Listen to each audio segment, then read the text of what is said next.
À la fin de 1918,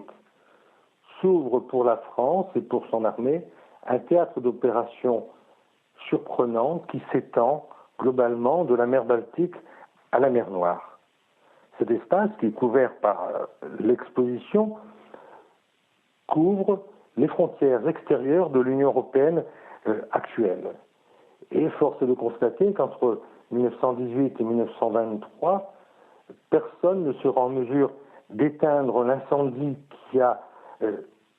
enflammé, embrasé toute cette région, et que c'est sur les braises de cette époque qu'aujourd'hui encore on trouve des zones de tension, de conflits,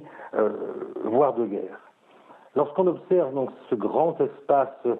nord-sud du milieu de l'Europe, il est possible de l'observer à travers trois regards différents. Le regard occidental, celui des Français de 1918, qui est un regard lointain et distant d'une nation fatiguée par la guerre. Il y a le regard des peuples qui vivent dans ces régions, puis il y a le regard des Européens de l'Orient, des Russes principalement.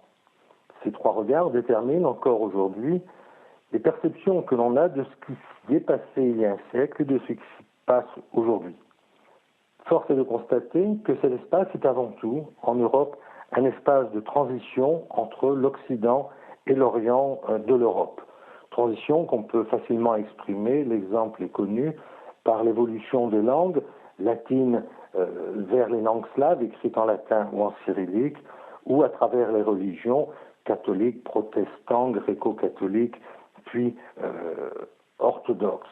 Cet espace peut être ensuite caractérisé lorsqu'on superpose les zones de conflit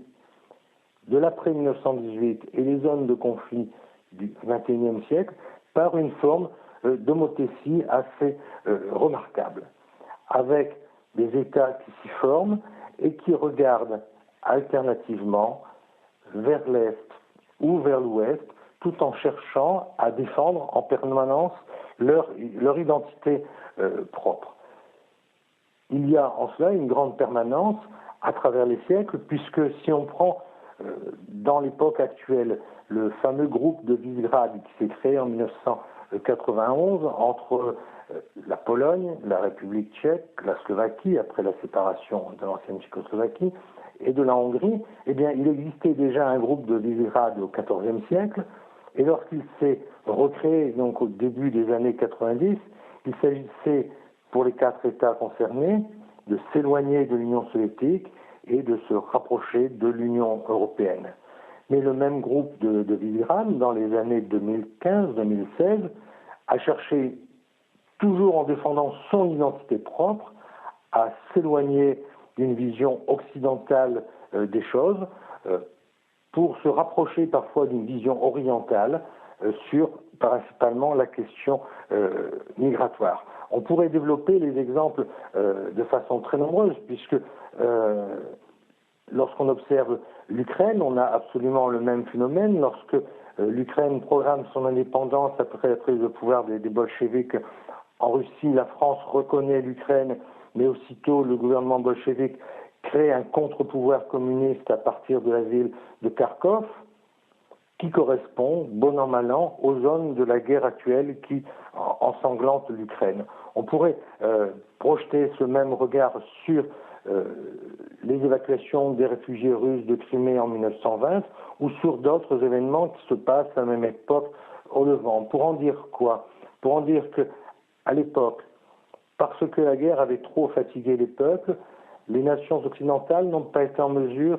de régler ces problèmes parce qu'elles n'ont pas été capables d'en prendre la juste mesure, et que aujourd'hui encore, dans toutes ces zones de conflit, eh bien, on est sur des constantes, des permanences de l'organisation de l'espace européen, avec la nécessité de le penser en respectant les identités locales, mais en faisant non pas une zone de conflit en 1918, conflit en 2018, mais une zone de coopération et de transition pour un espace européen qui va de l'Occident à l'Orient du continent.